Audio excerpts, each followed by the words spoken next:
नमस्कार, आईबीएन भारत के special programme में आपका स्वागत है। मैं हूं शाहीन परवीन। हमारे देश में बहुत से ऐसे शहर हैं जहां पर वायु प्रदूषण की समस्या काफी ज्यादा है। दिल्ली और लखनऊ जैसे शहरों की अगर बात करें तो ठंडी के वक्त तो यहां प्रदूषण इतना बढ़ जाता है कि कभी कभी तो स्कूल भी बंद करने पड़ जाते हैं। और इसकी 70% वजह गाड़ियों से निकलता प्रदूषित धुआं है। हाल ही में मार्ग एवं सड़क परिवहन विभाग मंत्रालय ने स्क्रैप नीति लागू कर दी है, जिसके अनुसार 15 साल पुरानी सरकारी गाड़ियों को 2022 अप्रैल से कबाड़ में भेजने की पॉलिसी को मंजूरी दे दी है। मतलब जितनी भी 15 साल पुरानी गाड़ियां उन्हें स्क्रैप में भेज दिया जाएगा।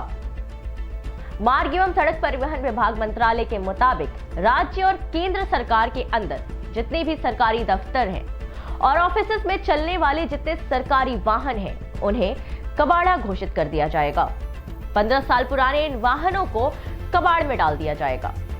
वैसे तो इस नीति को हमारे देश में 2022 में अमल में लाया जाएगा और इस नीति के आते ही बहुत से सेक्टर्स में खुशी की लहर दौड़ गई, जिसमें से एक सेक्टर है ऑटोमोबाइल सेक्टर। ऐसी संभावना जताई जा रही है कि बजट में इस नीति पर विचार किया जाए और सरकार की तरफ से, वित्त मंत्री की तरफ से यह घोषणा हो जाए।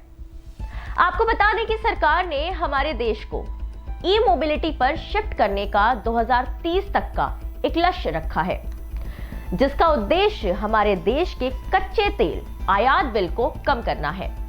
अब आयात बिल के घटने से हमारी अर्थव्यवस्था को तो मजबूती मिलेगी ही, साथ ही सरकार का राजकोषीय घाटा भी कम होगा। इस नीति के आने से ना ही सिर्फ प्रदूषण कम होगा, बल्कि ये हमारे स्वास्थ्य के लिए भी फायदेमंद होगा।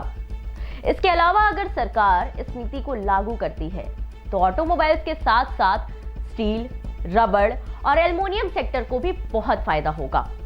इन सेक्टर्स में रोजगार भी बढ़ेगा और साथ ही अर्थव्यवस्था को भी बल मिलेगा।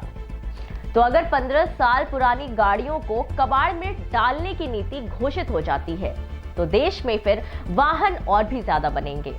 वाहन ज्यादा बनेंगे तो रोजगार भी बढ़ेगा। मतलब इस नीति से देश को फायदा ही फायदा होगा। नमस्कार।